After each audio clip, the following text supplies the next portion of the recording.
I've been attached with the feeling of now waking up with you by my side.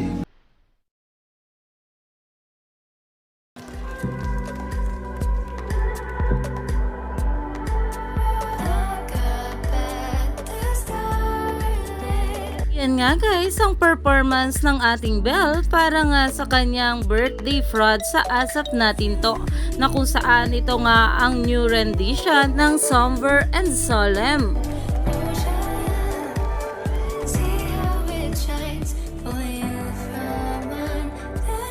Na talaga namang sobrang ganda talaga ng boses ng ating Belle Mariano, na napakagaling talaga nito bilang artist at singer. Kaya naman umani nga agad ito ng maraming komento at pinag-uusapan na.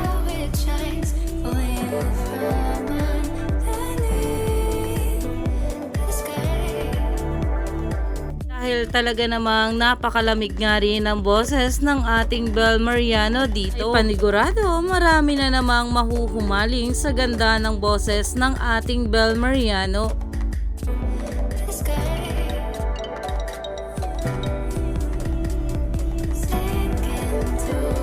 Yan naman sa gusto ng panoorin ng full performance ng ating Belle ay nasa ASAP Natin To YouTube channel ito. Kaya naman stay tuned lang tayo for more updates sa ating Belle at Donnie Pangilinan.